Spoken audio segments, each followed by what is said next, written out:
Hey, what's going on, Who That Nation? It is yours truly, Timothy J. Jones. And yes, I am the host of the State of the Saints podcast, giving you all the State of the Saints podcast halftime report. The New Orleans Saints lead the Los Angeles Rams by a score of 6-0. Even though it's been a low scoring game, it's been pretty exciting. I think that the Saints have been able to move the football quite well against the Rams. This is the type of game that you want to play. You want to be able to keep Matthew Stafford and the offense off the field. We see what the Rams are able to do when the offense is out there, but the Saints are able to get off the field. They've been able to get off the field on third down, and although the running game of the Rams has been successful, they haven't been able to execute to a point where they've been able to convert.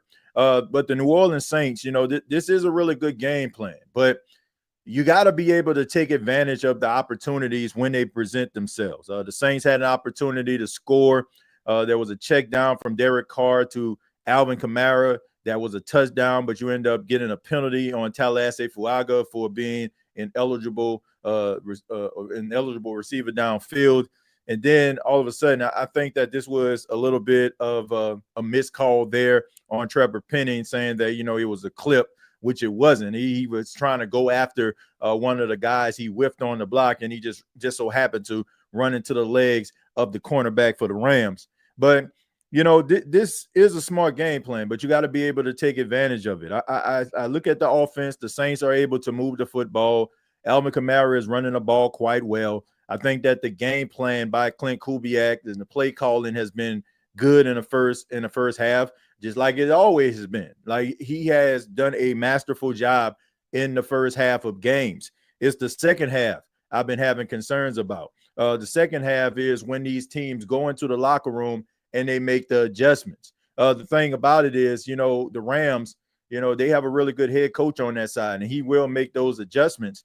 Defensively, they've been able to kind of get pressure on Derek Carr, move him off his spot, but credit to Derek Carr moving out of the pocket, getting the ball to the wide receivers and the tight ends, checking the ball down. There were some passes that he threw. They were a little bit low, and as those receivers, weren't able to come up with it. Alvin Kamara, one in particular, he tried, I guess he was looking up the field. He tried to catch the ball, and it slipped through his hands. So got to be able to help Derek Carr out in that regard. A couple of low snaps by Shane Lemieux, but for the most part, I think he's been pretty good. I like the way that they utilized Taysom Hill. I'm starting to see a little bit of a, down tick with that. In the second quarter, I didn't see Taysom Hill as much, but you're also getting some really good play from Juwan Johnson. That is a pleasant surprise. Defensively, nobody is getting anything cheap. No, Puka Nacua and Cooper Kupp haven't really been a factor in the first half. The cornerbacks have been locked in, and that's what you want to see. Defensively, they're able to get pressure on Matthew Stafford. Nate Shepard was able to get a sack. You also had Brian Brzee causing some havoc up the middle.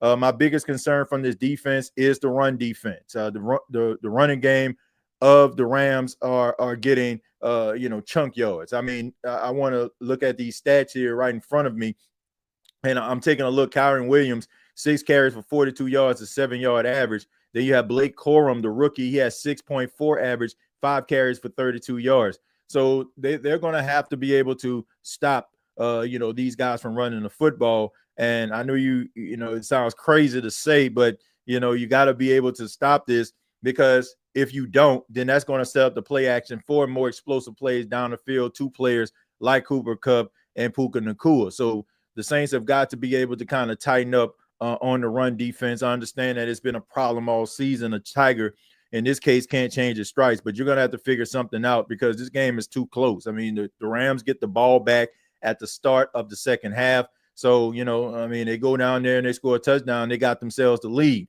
So even though the Saints have controlled the time of possession, they're looking at, the plays. I mean, they've had the ball the majority of the game. I mean, looking at these time of possession, the Saints have had the ball for 18 minutes to the Rams 11 minutes and 19 seconds. Total plays. I mean, I think that the Saints clearly have way more plays ran on the offensive side of the football than the Rams have. So, I mean, it has been a masterful game when it comes to making sure that you minimize the opportunities for the Rams. But man, you got to be able to come away with some points. I mean, Blake Groupie missing that 36-yard field goal, but you kick 2 54-yard field goals.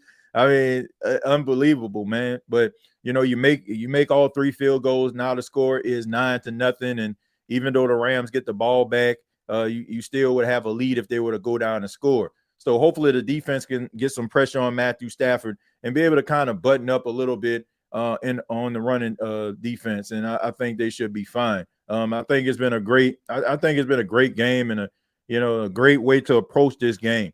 I mean, you heard the commentator said, Kenny Albert, that the Rams have not been shut out in the first half under Sean McVay in the regular season. I mean, of course, we know about that Super Bowl, which that's the one Super Bowl in history I never watched, and I think we all know the reason why I ain't watched that Super Bowl. But all in all, I think that this has been a really good game plan. The game is flying by. It's been quick.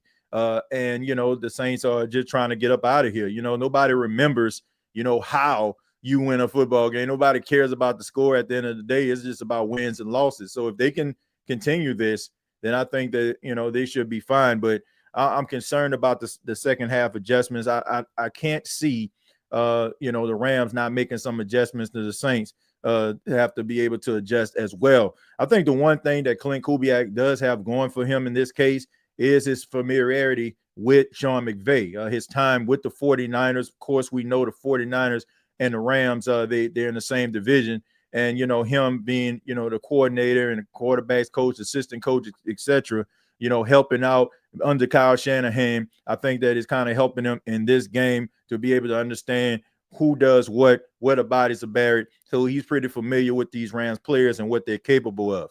None of the pass rush of the Rams has really been a factor. Jared Verse, he has had some pressures. He has been able to get Derek Carr off of his spot, but he has, been able to get the ball out of his hands just before, those guys get home. So credit to Derek Carr, man, making some really good decisions. Like, he's not trying to force the issue. He's checking the ball down. He's throwing the ball away if necessary. So I think he's doing really well. I think this offense is playing really well, and so is the defense. But before I get to your comments, I want to say thank you all for checking out the State of the Saints podcast, and we are powered by BETUS. Sign up today, get up to 150% on your first deposit, up to 125% on your second and third deposit, up to $2,000. You can download the BETUS app or go to their website and use the promo code YouTube150 to take part in those exclusive deals. But let me go ahead and read some of your comments, and we'll go from there. Cartel says, TJ, what's your take on our corner so far?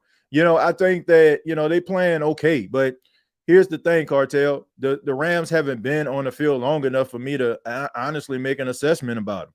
I'm looking at the second half. Like I've told y'all this, and I may sound like a broken record to some of you.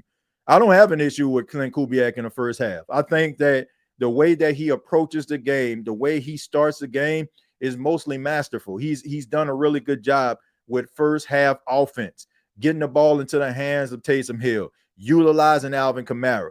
It's when these teams make the adjustments at halftime, it has been the issue for the New Orleans Saints. So I want to see Clint Kubiak make these adjustments, but I can't really determine what type of game these cornerbacks are having because the Rams they just haven't ran many plays. And when they ran plays, they've been running the football because why not? I mean, what they averaging about 6 yards a carry as a group right now. So why wouldn't you run the football? Let's see. Clint knows the Rams tactics. Exactly. He's familiar with the Rams because of his time with the 49ers. So that's helping him. Let's see. Let's score some touchdowns in the second half.